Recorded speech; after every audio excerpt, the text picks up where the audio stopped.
Olá, ouvintes do Resumo de Peso. Chegamos ao último episódio da nossa série sobre a Lei Orgânica do TCU, a Lei 8443 de 92.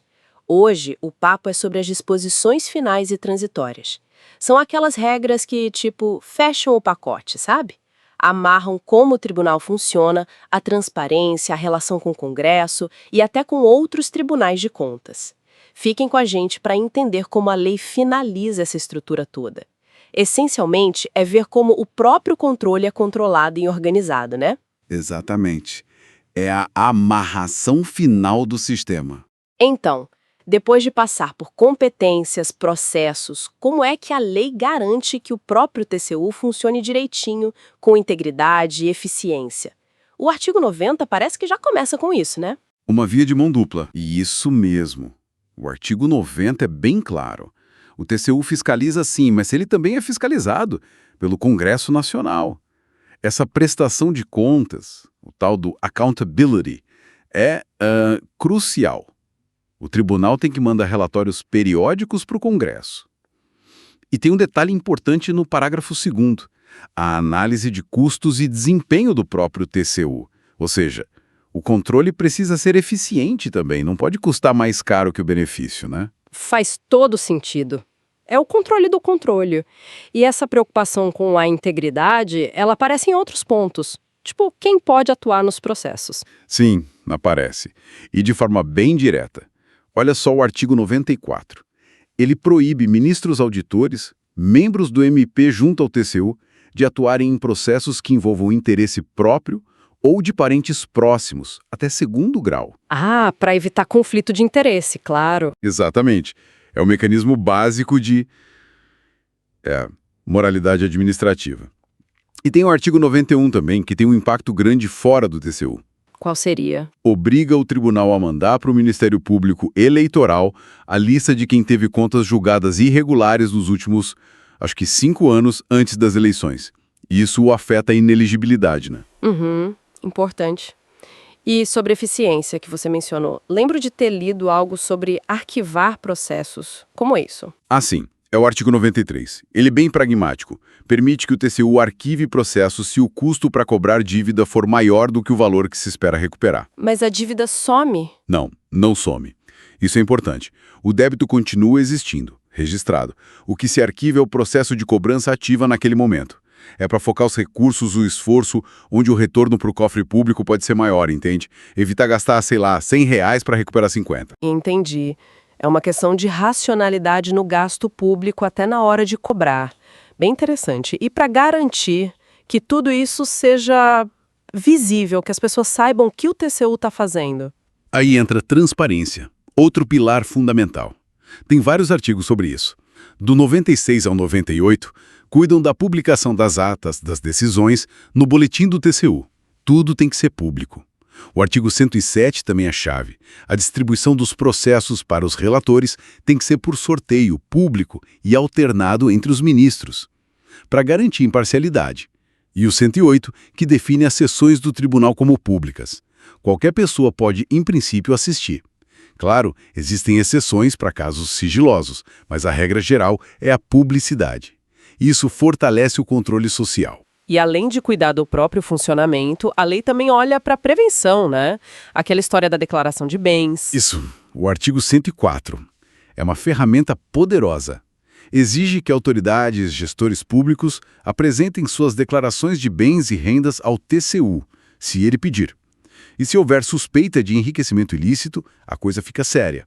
Tem multa prevista e o TCU pode até pedir a quebra do sigilo bancário e fiscal da pessoa. É um jeito de monitorar o patrimônio e pegar desvios. Nossa, é um mecanismo forte mesmo. E sobre as pessoas, quem trabalha no TCU, a estrutura de pessoal, tem algum artigo que se destaque aí? Com certeza. O artigo 110 é um marco. Ele olhou para o futuro do quadro de pessoal. Estabeleceu o regime jurídico único, que o ingresso é só por concurso público, com curso de formação depois. E o parágrafo único dele é muito significativo. Veda expressamente o nepotismo, proíbe nomear parente de ministro, de auditor, para cargo em comissão ou função de confiança. Foi um passo enorme para a profissionalização e para a ética no serviço público ali dentro. Puxa, esse artigo 110 parece ter sido bem modernizador para a época. Junto com o 105, que fala da alternância na escolha dos ministros, uma parte pelo presidente, outra pelo Congresso. Parece que estrutura bem o lado humano e organizacional, né? Exato. O 105 garante um equilíbrio na composição do plenário. E os outros artigos finais? Bom, eles cuidam mais de detalhes administrativos, regras de transição. Tipo quais? Só para a gente ter uma ideia geral.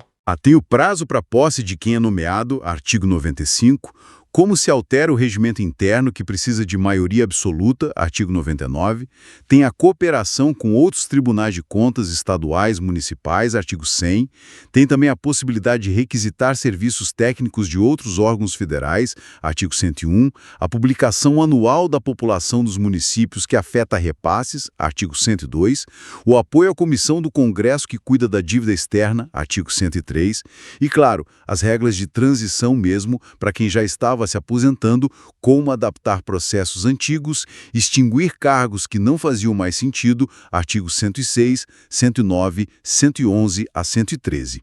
São as pontas soltas que precisavam ser amarradas para a lei pegar. Entendi.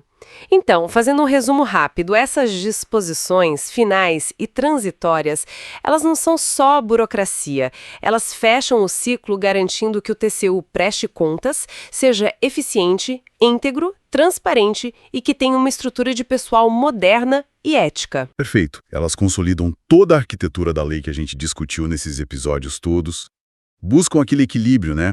Entre dar autonomia para o TCU fazer o controle externo e, ao mesmo tempo, garantir que o próprio tribunal funcione dentro de regras claras de controle, de integridade.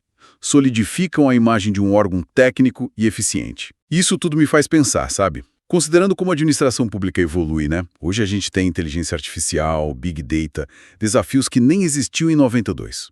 Como garantir que esses mecanismos de controle, de transparência, de integridade, que foram pensados lá atrás, continuem, eficazes?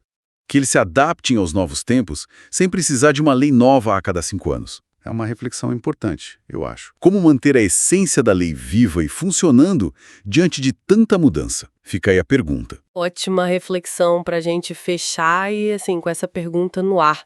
Encerramos nossa jornada pela Lei Orgânica do Tribunal de Contas da União.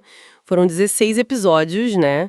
Mergulhando fundo no conteúdo técnico, histórico, jurídico, tentando destrinchar as funções, a estrutura, as garantias dessa instituição, que é tão importante para o controle do dinheiro público no Brasil. Muito obrigada a todo mundo que acompanhou a gente até aqui. Se essa série foi útil, se trouxe algum insight, deixa o like, se inscreve no canal, compartilha com os colegas, com quem está estudando ou já trabalha na área. A gente se vê na próxima série aqui no Resumo de Peso. Até lá e, claro, bons estudos.